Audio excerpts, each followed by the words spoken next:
24, sinasabi ang ganito, "Ngunit pagka ang matuwid ay humiwalay sa kanyang katuwiran at gumawa ng kasamaan at gumawa ng ayon sa lahat ng kasuklam-suklam na ginawa ng masamang tao, mabubuhay baga siya. Walang alalahanin sa kanyang mga gawa na kanyang ginawa, sa kanyang pagsalangsang na kanyang isinalangsang, at sa kanyang kasalanan na kanyang ipinagkasala sa mga yaon, mamamatay siya." Ang pagsisisi ay hindi dapat binabaliwala, sapagkat hindi ito biro-biroan o isang laro na hindi siniseryoso.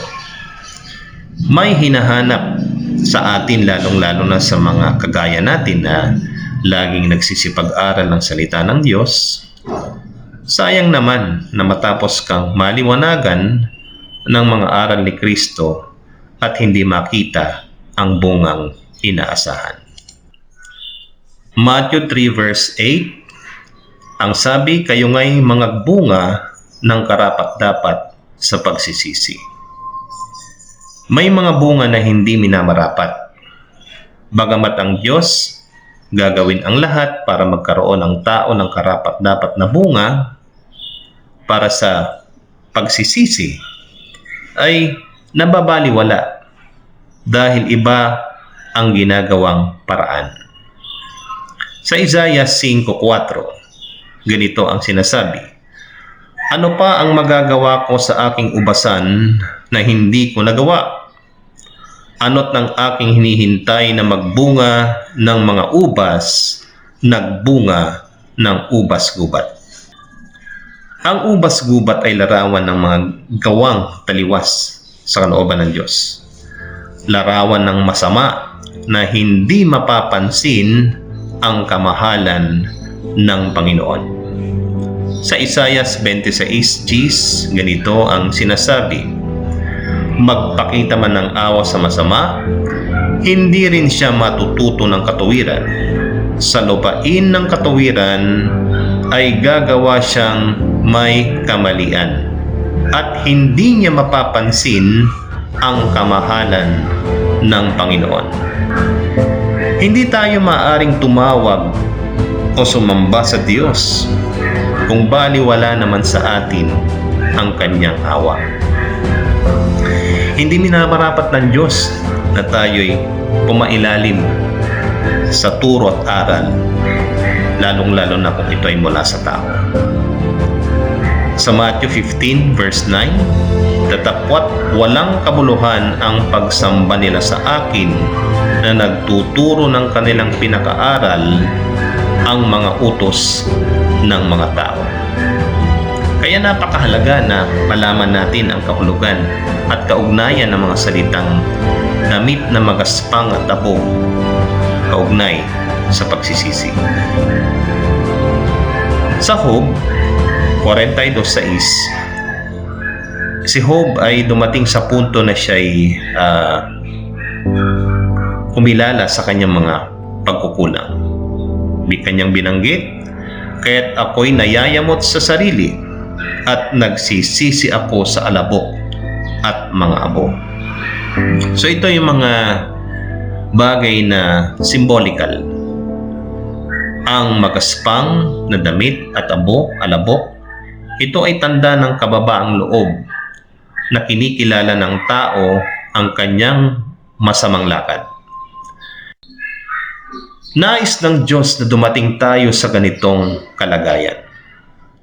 Sa pangalawang Kronika 7:14, ay may binabanggit na ganito, "Kung ang aking bayan na tinatawag sa pamamagitan ng aking pangalan ay magpakumbaba at dumalangin at hanapin ang aking mukha at talikuran ng kanilang masasamang lakad, aking ang diringin sa langit at ipatatawad ko ang kanilang kasalanan at pagagalingin ko ang kanilang lupain."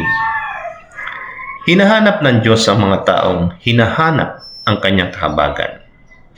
Mga taong nasa puso ang paglimot sa kanilang masamang lakad.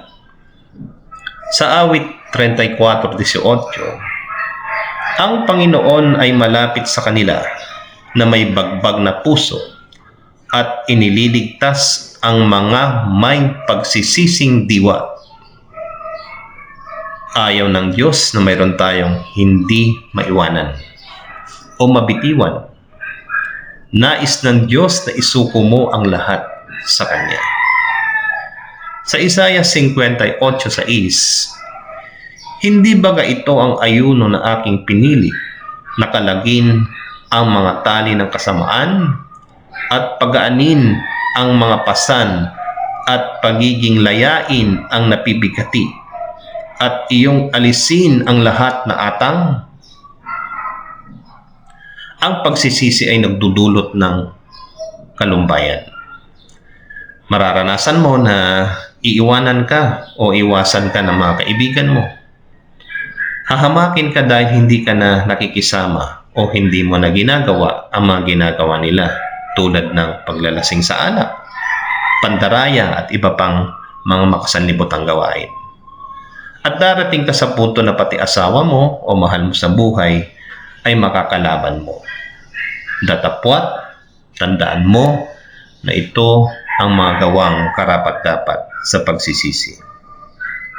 Sa pangalawang Korinto 7:10, sinasabi, sapagkat ang kalumbayan mula sa Diyos ay gumagawa ng pagsisisi sa ikaliligtas na hindi ikalulungkot.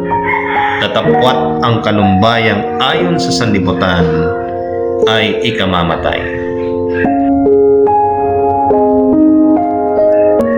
Ano man ang ating layunin, kung masama naman ang paraan, ito ay baliwala lamang. The end does not justify the means. Mahalaga na tama ang ating paggawa. Kung maayos ang ating gawi at layunin, mabuti ang magiging kalalabasan. Tandaan natin na ang layunin at paraan para magawa ang kalooban ng Diyos ay magkaugnay. Kung masama ang isa, ay mali na ang lahat. Ang paraan ng pagtupad sa kautusan ng Diyos at ang pagganap sa mga gawang karapat-dapat sa pagsisisi ay mga sukatan ng kaligtasan ng ating kaluluwa. Muli, isang pinagpalang araw ang bati ko sa lahat ng mga nakikinig. Purihin ang Panginoon.